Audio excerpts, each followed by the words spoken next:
की जे काही गावं आहेत त्याच्यातून शक्तीपीठ जाणार, त्या प्रत्येक गावाला राणेसाहेब खासदार म्हणून, पालकमंत्री म्हणून मी आणि आमचे सगळे सहकारी प्रत्येक गावाला आम्ही भेट देणार आहोत, त्या ग्रामस्थांशी बोलणार आहोत.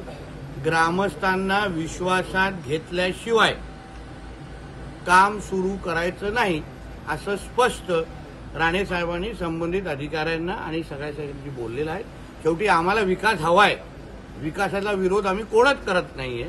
आमच्या जिल्ह्यामध्ये हायवे आला तर त्याच्यामध्ये भरपूर विकासाची दालनं उघडतात, त्याच्यामुळे हा विकास आम्हाला प्रत्येकाला हवा आहे, पण प्रत्येकाला विश्वासात घेऊन प्रत्येकाला त्याचं जे काही नुकसान काय होत आहे, पर्यायी मार्ग आम्ही 2-3 शोधायला सांगितलेला आहे. तसं आज आम्हाला एक मार्ग दाखवलं, त्याला आम्ही त्यांना बोललो की अजून 2-3 पर्यायी मार्गाचं प्रेझेंटेशन आम्हाला द्या, जिथून काही असाही मार्ग आहे का जिथे कोणच बाधित होत नाहीये, असाही मार्ग आम्हाला लोकांना असेल तर सुचवा.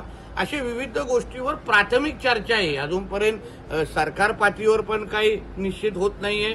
सगळ्या बाबतीमध्ये लोकांशी चर्चा सुरू आहे आणि हे शेवटी लोकांनी निवडून दिलेलं आमचं महायुतीचं सरकार आहे, भारी बहुमत असलेलं आमचं सरकार, आणि ह्याच लोकांनी आमचं सरकार निवडून दिलेलं असल्यामुळे प्रत्येकाला विश्वासात घेऊन विकासाला चालना देण्याच्या दृष्टिकोनातून आम्ही त्या दिशेने पावलं टाकणार आहोत. TP विमानतळ पूर्ण आहे, सगळे सुविधा आता आम्ही DPDCतून मी देतोय, नाईट लँडिंगचा विषय होतोय. आमच्या जिल्ह्यातला 98% महामार्ग पूर्ण झालेला आहे. 1-2 कंपन्सेशनचे विषय तेही पूर्ण होतील. म्हणून असं आमच्या सिंधुदुर्ग जिल्ह्यामध्ये वातावरण खराब होईल असा कुठलाच विषय नाही. हो, प्रयत्न केला जातोय आमच्या प्रतिस्पर्धी किंवा विरोधकांकडून, कुठेतरी वातावरण खराब व्हावं, कुठेतरी काहीतरी आमच्या जिल्ह्याची बदनामी व्हावी, पण आम्ही सगळेजण अतिशय सकारात्मक पद्धतीने, केंद्रातही आमचं सरकार आहे, राज्यातही आहे, कोण ऐकणार नाही, शक्यच नाही, सगळं सकारात्मक आहे. मी विरोधकांनाही सांगेन, तुमच्या काय अडीअडचणी असतील ना, येऊन भेटा ना, मी जिल्ह्याचा पालकमंत्री आहे, मी ऐकून घेईन ना. तुमचे काय विषय असतील येऊन भेटा, मला सांगा की नितेशजी हे 10 विषय जरा कारण शेवटी ते पण लोकांमध्ये वावरणारे कार्यकर्ते आहेत.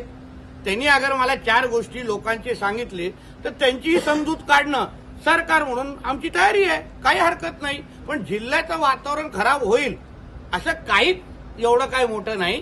पण आता कासारड्याची जी आमची मायनिंगचा जो व्यवसाय आहे ना, तो वर्षानुवर्ष सुरू आहे, कित्येक वर्ष सुरू आहे. तुम्ही तुमचा कॅमेरा थोडा कासारड्यामध्ये घेऊन जाल ना, तुम्हाला आमच्या ग्रामस्थ असेल, तिकडचे व्यावसायिक असेल, तो वर्षानुवर्ष सुरू आहे.